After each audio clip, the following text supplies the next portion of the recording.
Salut tout le monde, j'espère que vous allez bien.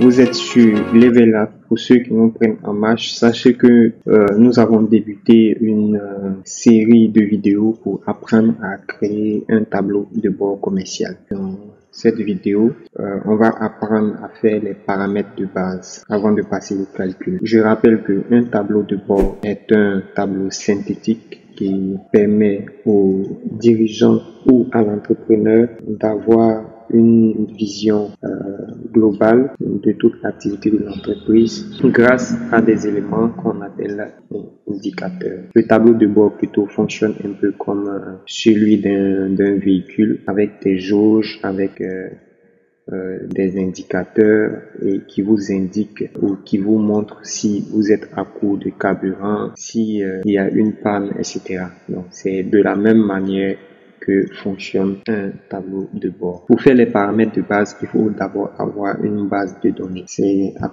partir de cette base de données que nous avons ici suivi que nous allons réaliser notre tableau de bord. Cette base comprend les champs suivants: date, client, le numéro de matricule des clients, la désignation des produits, les commerciaux, les catégories de produits, si c'est un téléphone, si c'est une imprimante, un appareil photo. Donc les produits sont bien catégorisés. On a la quantité vendue, on a le prix de vente et on a le chiffre d'affaires. Puis les mois et les années. Ces éléments-là, ce sont des formules, ok, qu'on a ajouté nous-mêmes en usant de la formule de la fonction texte. Vous voyez, voilà. Et là, pareil, on a utilisé la fonction année.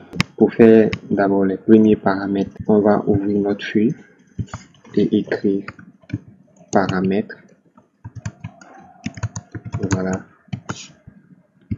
Et on va faire des listes uniques de produits, puis des listes uniques de clients. Je sélectionne d'abord tous mes clients.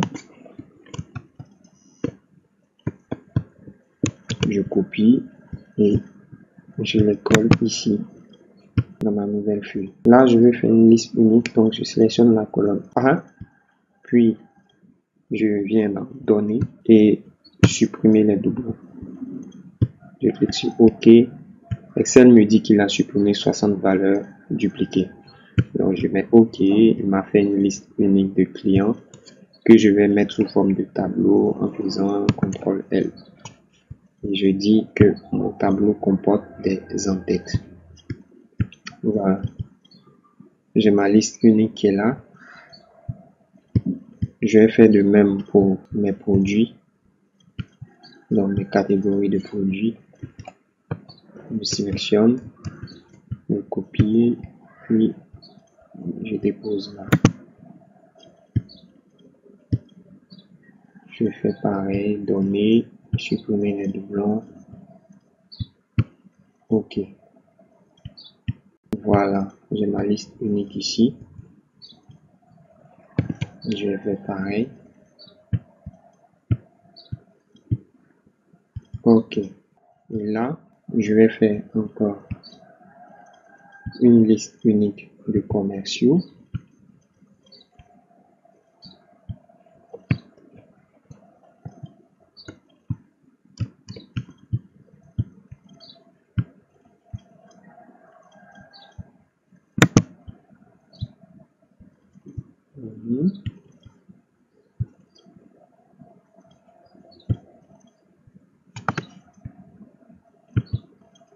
Voilà.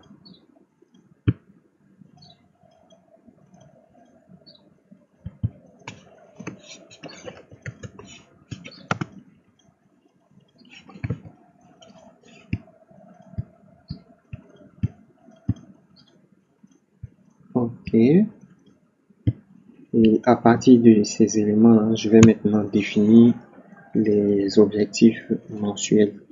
D'abord par produit et par commerciaux.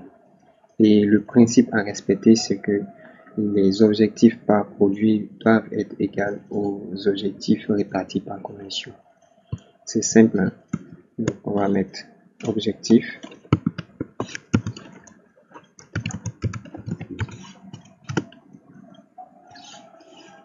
Et on va donner des chiffres.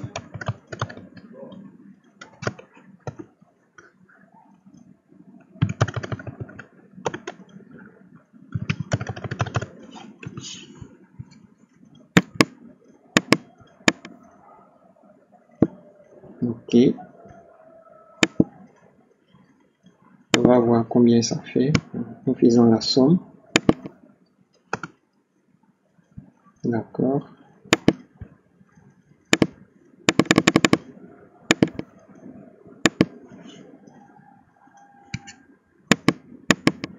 « 23 700 000. Donc, on doit avoir aussi 23 700 000 qui doit être réparti par commerciaux. Donc, soit on fait ici aussi objectif mensuel, objectif, et on fait égal ça divisé par 4 pour répartir de façon proportionnelle.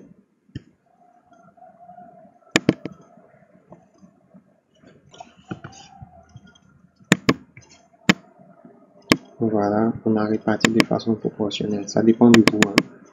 Ok, on va vérifier aussi les calculs. Voilà. Enfin, on va définir les objectifs, plutôt les indices. On va mettre des indices de performance.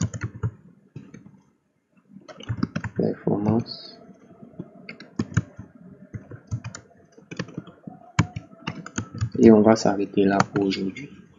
Donc, comme indice de performance, je vais dire excellent,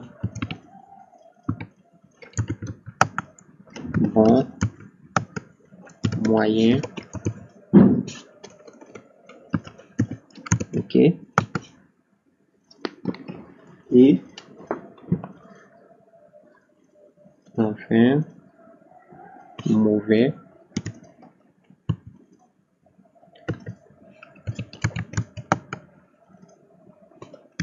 et je mets l'objectif qui est là à atteindre par rapport au budget. Je définis par exemple 95% qu'on doit faire. Et voilà, 95%. Là, je dis par exemple qu'on va faire, si on est là, on va faire par exemple, on doit être à 40%. Là, on doit être à 30%. Ici, on va être à 25%. Et là, on va être à 10%. Ok. Donc, excellent sera à 40% de bon, plutôt à 10% de bon. Bon sera à 5% de moyen.